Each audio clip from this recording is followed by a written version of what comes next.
Good morning all of you. This is Asif Iqbal in front of you. Today I am going to teach you a new topic that is relative motion. आप लोग को आज जो पढ़ाने वाले हैं relative motion, हमने previous topic में फ्री फॉलिंग केस का बताया था सारा केस। आज रिलेटिव मोशन के बारे में बताएंगे। रिलेटिव मोशन कैसे कह सकते हैं सर? ऐसा कोई भी मोशन जो किसी दूसरे के रेफरेंस में दिया जाता है उसे रिलेटिव मोशन कहते हैं। मतलब क्या कर सकते हैं sir? A motion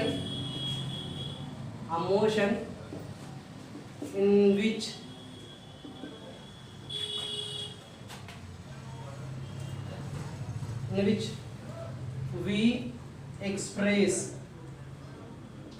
the velocity, displacement, etc. with respect to another body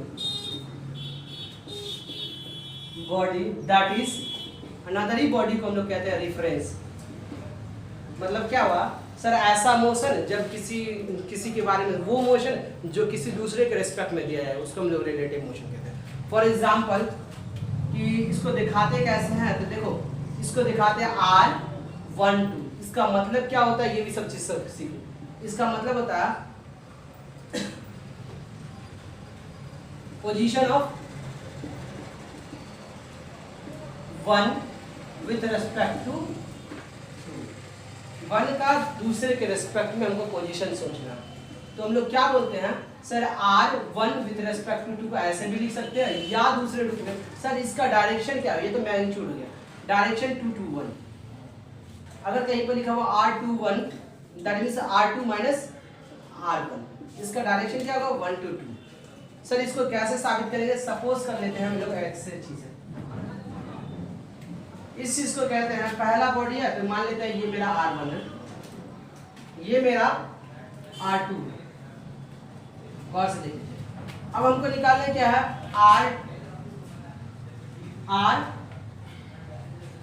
R2 with respect to 1। R2 मतलब क्या? ये 2 का निकालना है लेकिन 1 के रेस्पेक्ट में। क्लियर हो गया?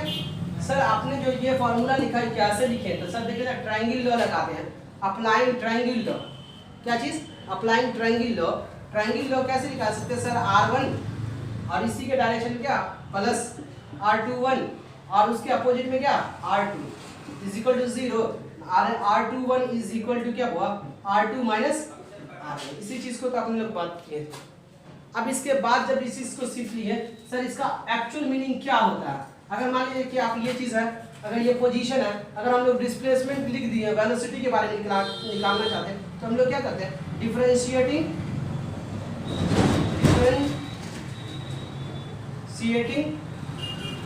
The above equation with respect to time. इसको डिफरेंशिएट करेंगे एबव इक्वेशन को with respect to time. Time के रिस्पेक्ट में हम लोग इसको डिफरेंशिएट करेंगे। जब इसको हम लोग टाइम के रिस्पेक्ट में डिफरेंशिएट कर देंगे तो dr21 with respect to dt बराबर dr2 with respect to dt और dr1 with respect to dt।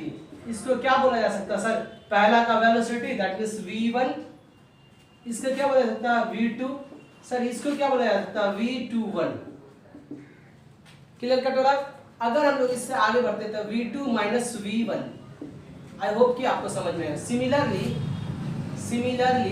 अगर हम लोग एक्सेलरेशन के बारे में सोचते हैं तो एक्सेलरेशन के बारे में सोचेंगे तो एक्सेलरेशन 2 1 क्या लिख सकते हैं बाबू? Acceleration of 2 minus acceleration of 1। I hope कि आपको समझ में आया होगा। जब ये चीज समझ में आ जाता है आपको तो वास्तविक में इसका जो रियल मीनिंग क्या है, इसका मतलब क्या?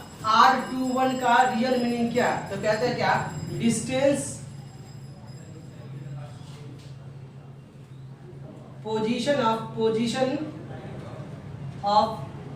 particle to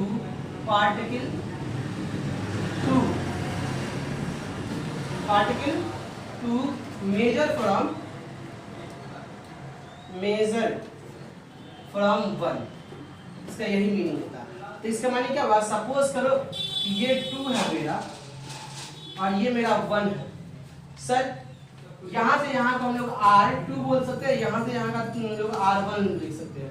सर 2 का डिस्टेंस इससे रिस्पेक्ट में निकालना, तो 2 - 1 लिखेंगे कि नहीं, और इसका डायरेक्शन इस डायरेक्शन, बस यही चीज़ को आपको सीखना। आई होप कि आपको समझ में आया होगा। इतना चीज़ था, ये चीज़ है। और अगर हम लोग कल पढ़ेंगे सर, इसमें कल पढ़ना क्या क्या चीज़ है हम लोग को, तो 2-3 चीज़ पढ़ना है। क्या क्या चीज़ है देख लो आप लोग, क्या क्या चीज़ पढ़ना है। तो सबसे पहले कि हम लोग को रिलेटिव मोशन 1D में पढ़ना है, 2D में पढ़ना है, 3D में पढ़ना है। सर 1D में क्या क्या चीज़ पढ़ना है, तो सर 1D में तो 1 डायमेंशन, 1D में क्या क्या चीज़ पढ़ना है, सेम और अपोजिट डायरेक्शन, सेम और अपोजिट डायरेक्शन। सेम डायरेक्शन में हो सकता है और दूसरा अपोजिट डायरेक्शन में हो सकता है।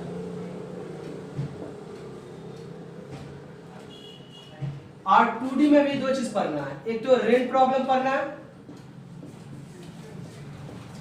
एक बोर्ड प्रॉब्लम पढ़ना है। ये दोनों चीज आपको पढ़ना है। क्लियर हो गया? इतना चीज आप करके और उसके बाद हम लोग इस टॉपिक को खत्म करेंगे। Okay, have a nice day. आज के लिए इतना ही काफी है।